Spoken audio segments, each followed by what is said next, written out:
제가 최근 아침에 업비트 앱을 열었을 때 정말 눈을 의심했습니다. 비트코인 가격이 9,300만 원이더군요. 불과 몇 달 전만 해도 비트코인 2억 간다. 트럼프가 가상화폐 대통령이다라며 호들갑을 떨던 사람들이 지금은 어디로 갔을까요? 오늘은 숫자와 팩트로만 이야기하겠습니다.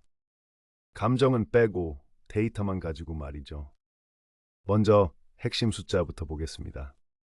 국내 가상자산 거래소에서 비트코인 가격은 1억 원 선이 완전히 무너졌습니다. 한때 13%가 넘게 급락하면서 9,300만 원대까지 추락했어요.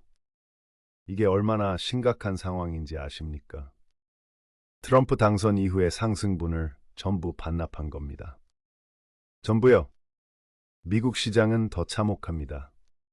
지난해 10월에 비트코인은 12만 6천 달러라는 사상 최고치를 찍었습니다. 그런데 지금은 얼마일까요? 6만 달러 초반입니다. 반년도 안 돼서 자산 가치가 정확히 반토막이 났어요. 50% 손실입니다. 여기서 중요한 건 심리적 마지노선이었던 7만 달러가 맥없이 무너졌다는 겁니다. 투자자들 사이에서는 이제 가상화폐의 시간은 끝났다. 는 절망적인 분석까지 나오고 있어요. 자, 그런데 투자자들이 진짜 분노하는 지점은 따로 있습니다. 바로 트럼프 대통령 가족이 추진한 폭락장에서 비트코인을 대량으로 매도했다는 보도입니다. 월드 리버티 파이낸셜은 트럼프 대통령의 아들들이 주도해서 만든 암호화폐 관련 금융 플랫폼입니다. 쉽게 말하면 트럼프 가족이 직접 운영하는 가상화폐 투자 프로젝트인 거죠. 대통령 당선 직후 트럼프가 가상화폐 친화적인 정책을 펼칠 거라는 기대감 속에서 이 프로젝트는 상당한 주목을 받았고 많은 자금이 몰렸습니다. 이게 무슨 의미일까요?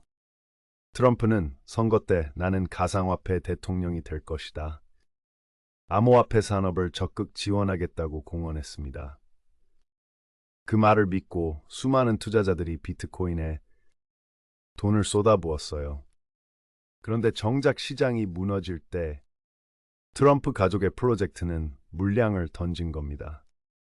암호화폐 인플루언서들은 트럼프를 뽑은 건 큰 실수였다며 환멸을 드러내고 있고 지지층 사이에서도 강력한 균열이 일어나고 있습니다. 비트코인 상승장을 이끌었던 주역 중 하나가 기관 투자자들이었습니다. 월가의 큰 손들이 들어오면서 이제 비트코인도 제도권 자산이다. 기관이 들어왔으니 안전하다는 이야기가 나왔죠. 그런데 현실은 어떻습니까? 기관들은 시장이 조금만 불안해도 보너스를 지키기 위해 대거 빠져나가고 있습니다. 개인 투자자들은 존버하면서 버티는데 정작 기관들은 재빠르게 손절하고 나가는 거예요. 이게 바로 기관 투자의 양면성입니다. 들어올 때는 시장의 유동성을 공급하지만 나갈 때는 하락을 더욱 부채질합니다. 특히 분기 말, 연말에 실적을 챙겨야 하는 기관들은 손실이 나면 가차없이 물량을 던지거든요. 여기에 중국인민은행이 가상화폐 불법 활동에 대해 다시 강력한 경고를 내놓으면서 전 세계 가상화폐 시장에 직격탄이 됐습니다. 경제적 타격은 곧 정치적 위기로 이어집니다. 최근 텍사스 보궐선거에서 민주당이 승리하는 이변이 발생했습니다. 텍사스는 공화당의 철옹성 같은 텃밭이에요. 지난 대선 때 트럼프가 17%포인트 차로 압승했던 바로 그 지역에서 민심이 돌아선 겁니다. 이는 트럼프의 정책에 대한 실망감이 핵심 지지층까지 파고들었다는 뜻입니다. 비트코인 폭락으로 재산상 손실을 입은 유권자들, 경제정책에 실망한 사람들이 투표로 심판한 거죠. 상황은 더 악화됐습니다. 미네소타주에서 이민 단속 과정 중에 미국 시민 2명이 총격으로 사망하는 비극적인 사태가 발생했어요. 이민 정책은 트럼프의 핵심 공약이었습니다. 강력한 이민 단속으로 지지층을 결집시키는 전략이었죠. 그런데 이제는 이민 정책이 지지율을 끌어올리는 요인이 아니라 오히려 국정 동력을 갉아먹는 독이 되고 있습니다. 로이터 조사 결과를 보면 트럼프의 국정 지지율이 집권 2기 최저치인 38%로 추락했습니다. 정치학에서는 보통 지지율 40%를 기준선으로 봅니다. 40% 밑으로 떨어지면 의회에서 협상력이 급격히 약화되고 자기 당 의원들도 대통령 눈치를 보지 않기 시작하거든요. 지금 트럼프가 딱 그 상황입니다. 의회와의 갈등도 극에 달했습니다. 예산안 합의에 실패하면서 국토안보부 셧다운이 가시화되고 있어요.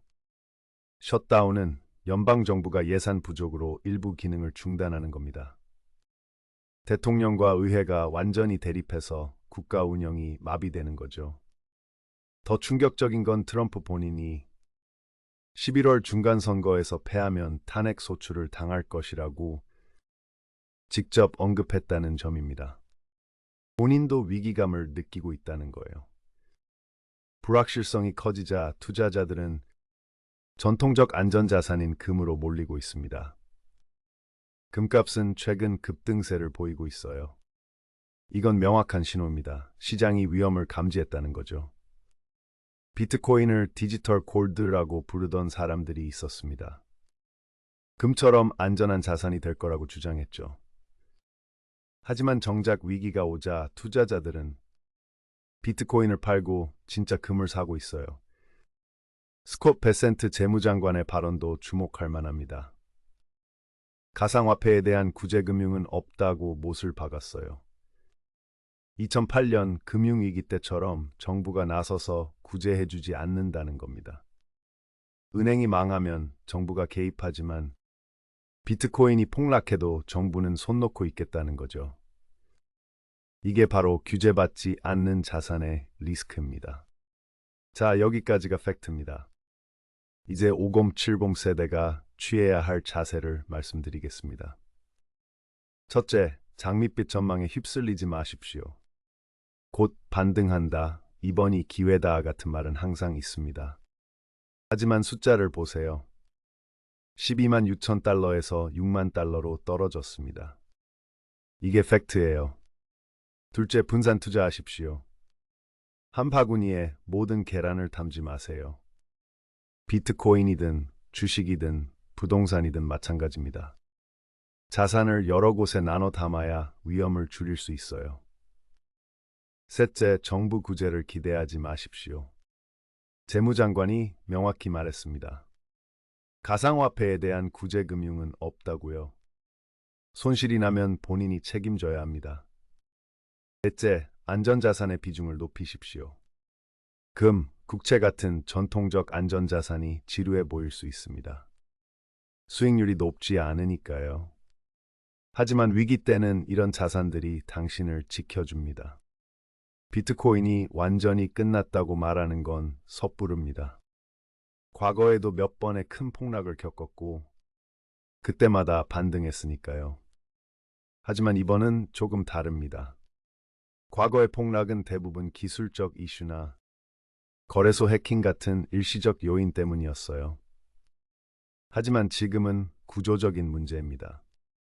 트럼프 행정부의 정책 신뢰도 하락, 기관 투자자들의 이탈, 중국의 규제 강화가 동시에 일어나고 있거든요. 오늘 이야기의 핵심은 이겁니다.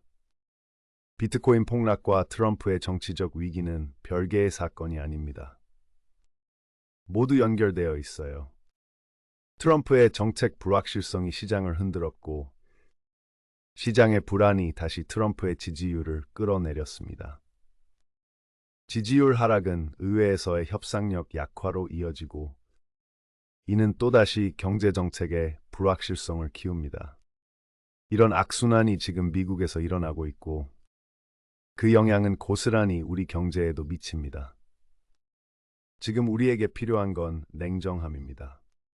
공포에 휩쓸려서도 안 되고 근거 없는 낙관에 빠져서도 안 됩니다. 숫자를 보십시오. 팩트를 확인하십시오. 그리고 본인의 투자 원칙을 지키십시오. 트럼프가 다시 친가상화폐 정책을 펼칠 수도 있습니다. 비트코인이 반등할 수도 있어요. 하지만 그것도 확인된 다음에 움직여야 합니다. 기대감만으로 투자하는 건 도박입니다. 지금은 장밋빛 전망보다는 냉정한 현실 인식이 필요한 시기입니다. 불확실성이 큰 시기일수록 안정적인 자산 관리가 중요해요. 오늘 제가 드린 이야기들을 곱씹어 보시고 본인의 포트폴리오를 다시 한번 점검해 보시기 바랍니다. 오늘 내용이 도움되셨다면 구독 버튼과 좋아요 꾹 눌러주시고요.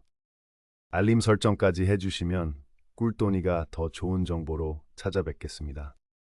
당신의 노후가 꿀처럼 달콤해지는 그날까지 꿀돈이가 함께하겠습니다. 건강하십시오.